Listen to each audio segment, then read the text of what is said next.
Assalamualaikum, saya Wan. Okey, selamat datang ke channel saya Wan on the Wheel. Ini adalah video pertama saya dan salam perkenalan daripada saya kepada semua. Okey, nama penuh saya Muhammad Ridwan bin Sarifuddin dan saya berasal daripada Selangor lah, Gombak.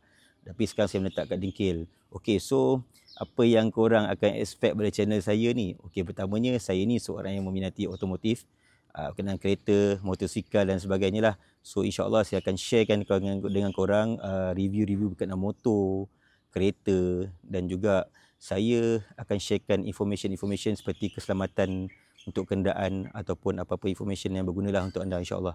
Okey, dan juga saya ni seorang yang suka explore jalan-jalan lama. So insyaAllah saya akan cuba share dengan korang, bawa korang dekat jalan-jalan yang mungkin korang tak pernah lalu, ataupun yalah sekarang ni kan semua dah lalu highway kan.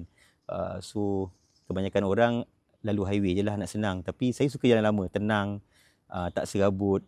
Tapi insyaAllah nanti saya akan cuba sharekan sebab saya pun ada gadget yang tak banyak lah. Saya ni permulaan gadget saya cuma phone saya dan juga kamera dekat helmet saya ni. Sebab saya berulang-alik ke KL, office saya dekat KL. So saya berulang-alik pada Dengkil KL. Saya perlukan safety jugalah. So saya pakai helmet yang ada kamera ni. So senang untuk saya record apa-apa hal kan. Kalau saya tak dapat tolong untuk diri saya tolong juga untuk orang lain, insyaAllah. Okey, dan juga saya nak share berkenaan saya akan join Rimba Raid. Siapa yang tahu Rimba Raid, saya akan join Rimba Raid pada hujung bulan 6 ni. Dia akan buat di Lenggong, Perak.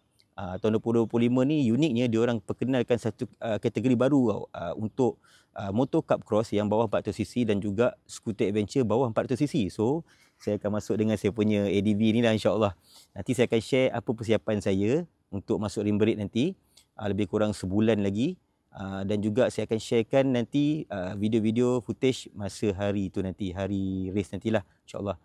Dia tak adalah race macam yang biasa 200km lebih tu kan. Tapi saya dah lama dah follow Rimba Raid ni. Cuma dulu tu pernah terfikir kenapa dia tak ada motor kecil kan. Tapi dia orang macam mendengar. Alhamdulillah tahun ni ada dan saya tak lepaskanlah peluang ni, insyaAllah. So sekali lagi saya ucapkan selamat datang. Tolong subscribe untuk video-video yang akan datang, dapat notification. Korang boleh tengoklah. Nanti boleh komen lah dekat ruangan section tu apa yang perlu saya perbaiki sebab saya baru belajar dan banyak lagi saya perlu belajar. Saya terima pandangan korang secara terbuka, insyaAllah. Okay, jumpa lagi video akan datang.